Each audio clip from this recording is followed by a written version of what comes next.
자, 안녕하십니까. K투자정보에서 드리는 시황 및 업종 관련돼서 오늘도 말씀드리려 합니다. 어제 시장이 코스닥 기준으로 좀 하락이 컸고요. 오늘은 다시 코스닥 기준으로 반등이 좀 나오고 있는 흐름입니다.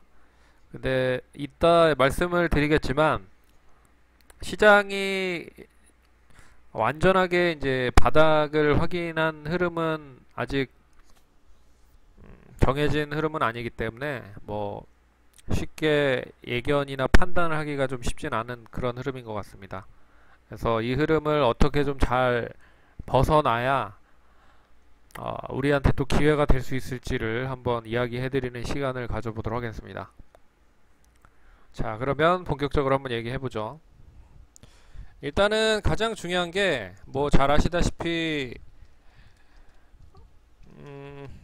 이 해결이 돼야 되는 부분이 중국과 미국 간의 무역 갈등에 대한 실마리가 좀 풀려야 됩니다.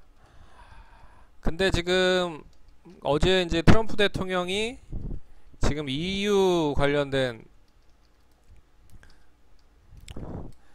EU 집행위원장인 뭐 총리를 만나서 결국 그 EU와는 무역 갈등에 대한 부분을 EU가 어떻게 보면 좀 양보를 하면서 트럼프가 원하는 그 거리를 좀 만들어냈습니다. 그래서 추가적인 미국이 EU에 대한 자동차 관세에 대한 부분은 좀 수그러들면서 차라리 EU가 다른 쪽, 뭐 콩이라든지 무역품에 대한 관세에 대한 부분을 좀 인하하는 쪽으로 양보를 좀 한 모습인 것 같아요. 그래서 일단은 EU와 미국 간의 무역 갈등은 조금 해소가 된 부분이다.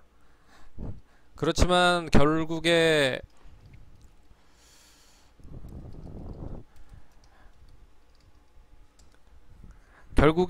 중국과의 그 무역 갈등 부분이 어느 정도 해소가 돼야 될 필요가 있기 때문에 결론적으로는 EU는 뭐 별 다른 그런 뭐 앞으로 이제 그 기대감이 EU와도 이렇게 했는데 중국과도 이렇게 할 수 있지 않을까라는 이제 기대감 때문에 좀 시장의 반등이 좀 나온 모습인 것 같습니다. 근데 지금 뭐 잘 아시다시피 지금 이제 중국과 관세 부분을 계속적으로 얘기하고 있는데요. 지금 이제 미국이 중국으로 관세를 부과할 부분이 지금 이제 340억 달러는 이미 했고, 이제 남아있는 부분을 보면 160억 달러는 뭐 오늘과 어제 그 일단 회의를 통해서 늦어도 8월 초에는 이 관세를 부과할 가능성이 높을 것 같고, 그리고 2천억 달러에 대한 부분은 8월 말까지 유예기간을 둔 다음에 9월 초 중순경에 또 2천억 달러에 대한 관세를 부과를 할 것이다. 근데 결론적으로 지금 이제 부과를 된다 하고 부과는 되지 않고 있고, 이미 부과가 된 건 340억 달러에 지나지 않습니다. 그러니까 앞으로 따지고 보면 2160억 달러가 남아 있는데, 이게 2160억 달러가 아직 관세가 부과되진 않은 흐름이라는 거죠. 그래서 지금 340억 달러에 대한 관세가 부과가 된다라고 했을 때도 역시 글로벌적인 경기가 상당히 위축이 될 가능성이 높다. 그리고 하반기로 갈수록 그 글로벌적인 관세 부과를 통한 무역이 계속적으로 좀 주춤할 가능성이 높다라는 부분을 볼 수가 있을 것 같습니다. 근데 이 부분을 결국에는 이 트럼프 대통령이 뭐 잘 아시다시피 11월 중간 선거까지 끌고 간다는 말이잖아요.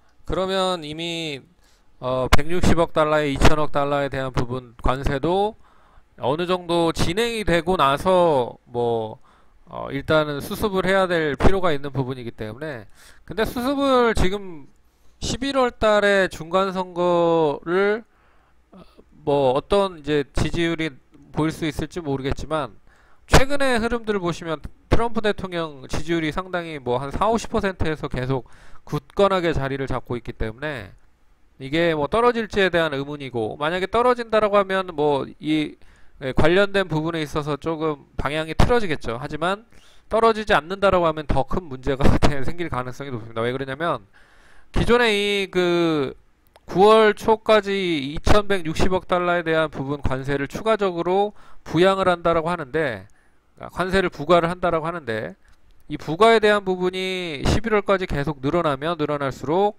결국엔 그 경기가 역시 무역 관세에 대한 부분으로 미국과 중국에 대한 무역 관세 부과로 경기가 위축이 되면 결국에 이제 G2 관련된 영향으로 글로벌적인 경기 위축이 들어갈 가능성이 높다는 거죠. 그래서 11월까지는 어떻게 됐든 뭐 지지율이 높든 낮든 떠나서 만약에 낮아진다라고 하면은 이제 이 부분을 좀 수정을 하겠죠.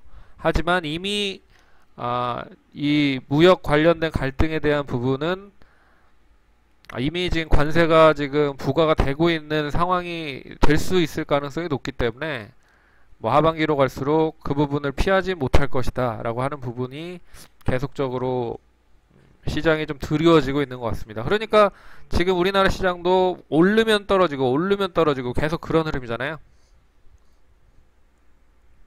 그래서 차트를 한번 보시면 결국에 이제 중국도 오늘 한 1% 정도 내외로 지금 좀 하락을 하고 있는 부분이 있습니다. 지금 일단은 3일 동안 양호하게 상승을 했지만 오늘 한 0.6% 정도 하락을 하고 있는 부분이고, 뭐 3일 상승을 했기 때문에 뭐 하락을 하는 건 당연하다라고 보고 있고요. 차트를 한번 보시죠. 이게 이제 거래소 시장 주봉 차트인데 일봉 차트 한번부터 보도록 하겠습니다.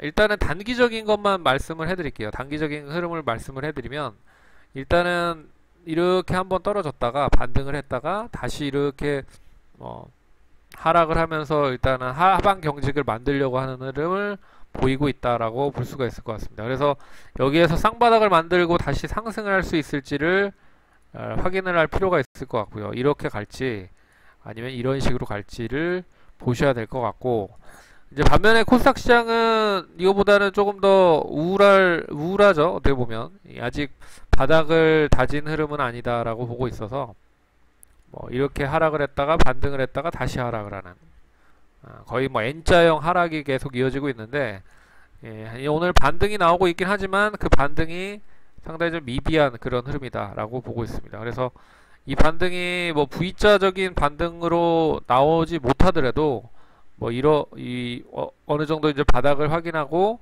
뭐 이런 흐름으로 좀 뭐 움직여야 되지 않을까 그렇게 보고 있습니다. 그래서 뭐 기술적인 흐름으로 봤을 때는 이 V자 반등보다는 뭐 계속 옆으로 횡보를 하면서 하방 경직을 만들 가능성이 높지 않을까 그렇게 보고 있고요. 이게 이제 단기적으로 봐서 이런데 중기적으로 장기적으로 한번 보면 이 월봉으로 한번 보겠습니다. 월봉으로 보시면 지금 이제 2달 연속 하락을 하고 있죠. 2달 연속 하락을 했고, 최근 이 2달 연속 하락을 했었던 흐름들을 보면 결국에 2008년 서프라임 빼고는 특히 뭐 그렇게 크게 2달 연속 하락을 한 부분들을 보이지 않았다는 겁니다. 이 세 달 연속 하락, 그리고 서프라임 때는 6달 연속 하락, 합치면 한 1년 동안 계속 하락을 한 거죠. 그래서 이런 흐름들이 그러니까 서프라임이라고는 어떻게 보면은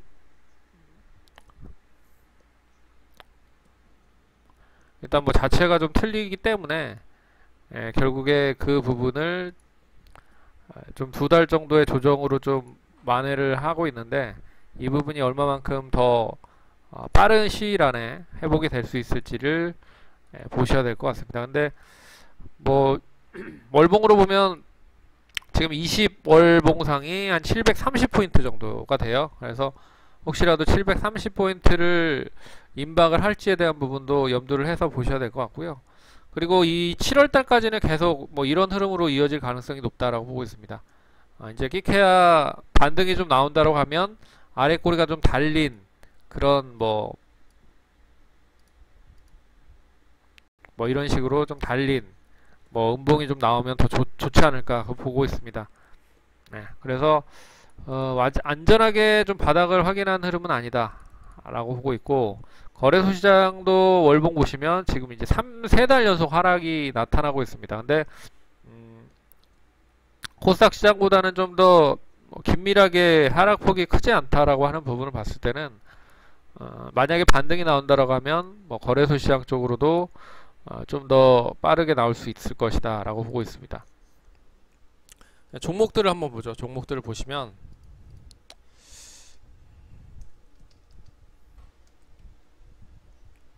딱 정해진 부분들은 지난번에도 얘기해드렸듯이 낙폭 과대, 그러니까 결국에는 제 업종에서 제일 중요한 게 이제 시장을 부양을 해야 되잖아요. 시장을 부양하기 위한 시장을 부양하기 위한 조건은 다시 한번 얘기해드리지만 시가총액 상위 종목들이 많은 업종이 올라야 된다라는 부분입니다. 근데 어제 하락을 많이 했었던 건 코스닥의 바이오 업종이 약세 흐름을 보였기 때문이다라고 보고 있고요. 여기에 이제 2차 전지라든지 IT 업종이 얼마만큼 반등을 할지에 대한 부분이 중요합니다. 근데 오늘 시장이 지지부진하고 이게 갈까 말까 계속 고민을 하고 있는 부분에 있어서 일단 남북 경협주들로 매기가 몰린다라는 것도 좀 특징적인 부분이죠. 아예 그냥 시장이 상승으로 연결이 되면 남북 경협주들과 좀 조정이 나올 가능성이 높거든요. 하지만 이 어리버리한 그런 시장 흐름이라는 점, 그리고 추가적인 상승이 조금 더 이어질 수 있을까라는 생각을 가지고 시장을 보고 있기 때문에 낙폭이 컸었던 남북 경협주들만 계속 땡기는 그런 흐름들을 보이고 있다. 그래서 오늘 철도, 건설, 그리고 비료, 전반적인 종목들이 다 반등을 하고 있는 부분이 있습니다. 그래서 시장은 지지부진한데 다시 한번 상승할 수 있는 여력을 만들 수 있다라고 하는 부분은 결국 남북 경협주들로 좀 옮겨질 수 있지 않을까 그렇게 보고 있고요. 하지만 이제 시장이 반등을 좀 세게 하면서 저런 이제 바이오 업종, 2차전지, IT 이런 업종이 반등을 좀 세게 하면 대래 남북 경협주들은 상승이 상당히 제한적일 가능성이 높다라는 것도 염두를 해 두셔야 됩니다. 그래서 시장이 지지부진하면 남북 경협, 시장이 강세 흐름 보인다라고 하면 시가총액 상위 업종 이런 식으로 보면서 대응을 하시면 좋을 것 같습니다. 그래서 시장이 상당히 좀 힘들고 재미없고 하지만 분명한 건 계속 이 시장에 남아 계셔야 결국 좋은 것도 보고 나쁜 것도 본다라는 거죠. 그래서 힘들 내시고 화이팅 하시고요. 결국에 이 또한 지나가리라 라는 생각을 가지고 매매를 잘 하시기 바라겠습니다. 그리고 잘 안 맞고 좀 잘 안 된다라고 하시면 어떻게 보면 휴가를 좀 더 빨리 앞당겨서 가져가는 것도 좋은 것 같습니다. 그래서 무조건적인 매매를 하는 것보다는 좀 쉬면서 하는 게 필요하다. 그리고 매매를 안 하는 것도 투자의 전략이다 라는 걸 말씀드리고 싶습니다. 그러면 오늘도 수고하시고 화이팅 하시고 또 다음 시간에 또 찾아뵙도록 하겠습니다. 감사합니다.